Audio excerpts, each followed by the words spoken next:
Maraming salamat talaga, Mabel, ha? Kung hindi dahil sa'yo, baka kung ano na nangyari sa akin sa kali. Walang anuman.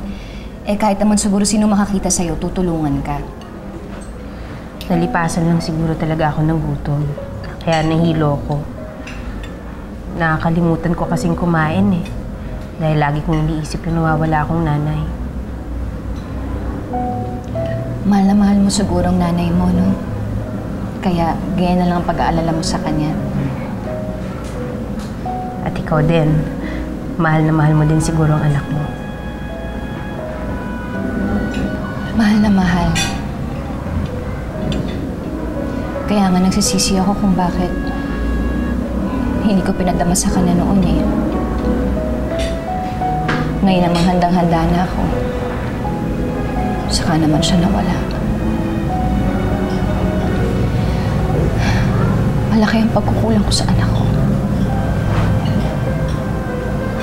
Sana nga makita ko na siya eh. Para kahit paano naman makabawi ako sa pagkukulang ko sa kanya. Pasensya ka na. Hindi ko alam kung bakit ko sinasabi lahat to. Ngayon lang naman tayo nagkakilala. Magaan kasi yung loob ko sa'yo eh. Okay lang yun, Mabel. Magaan din naman ang loob ko sa'yo eh. Siguro nga minsan mas madali talaga magsabi ng problema sa taong hindi mo kakilala. Dahil alam mo hindi ka mahuhusgahan. Pero alam mo maswerte ka. Dahil nakasama mo ang anak mo. Samantalang ako, simula pa lang nang pinanganak ko siya, nawalay na siya sa akin. At kung kailan naman malapit ko na siya matagpuan, tsaka naman nawala ang nanay ko. Siya lang ang nakakaalam kung nasaan ang anak ko.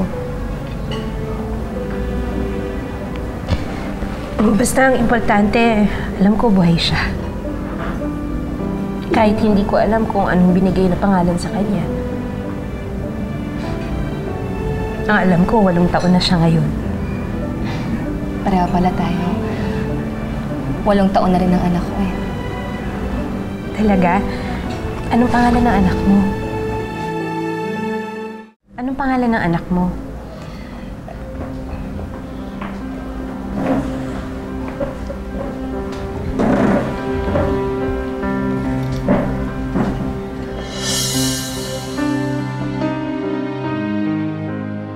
Buti pala, hindi ko tinuloy yung binabalak natin kay Andrea. Kundi siguro, hindi lalo ako makatulog nito ng maayos. Alam mo, Princess, bilib talaga ako sa'yo kanina. Kahit na alam mo may balak silang masama sa'yo, hindi mo pa rin sila magawa ng masama. Hindi ko talaga kaya eh. Pero hindi ibig sabihin nun, pahig na ako kunin lang ang puso ko. Kailangan makagawa tayo ng paraan para hindi nila makuha ang puso ko, Charming. Pero wala na akong ibang maisip kundi tumakas tayo dito. At kapag tatakas na tayo dito, susumbong ko sila dun sa tatay kong sundalo. Tsak, papahuli sila nun. Talaga, Charming? Pero, paano naman tayo makakatakas dito? Kung lagi nila tayong binabantayan. Teka lang, mag-iisip ako ng paraan.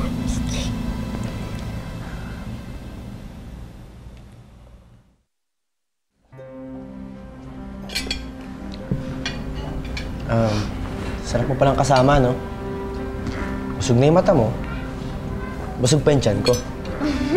Anong busog-busog? Ang ibig ko sabihin, busog na yung mata ko kasi maganda yung kasama ko. Tapos busog naman yung tiyan ko kasi nilibre mo ako. Paano kung sabihin ko sa'yo wala naman talaga akong dalang pera? Kasi ang ina-expect ko, binibiro mo lang ako. Imposible naman wala kang dalang pera. Ha? Hindi nga. Seryoso ka dyan? Bernadette, wala akong dalang pera. Di pagkatapos mo kumain, doon ka, maghugas ka ng plato.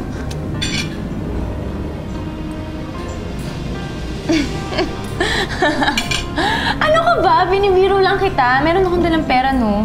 Ang pangit pala ng itsura mo pag seryoso ka.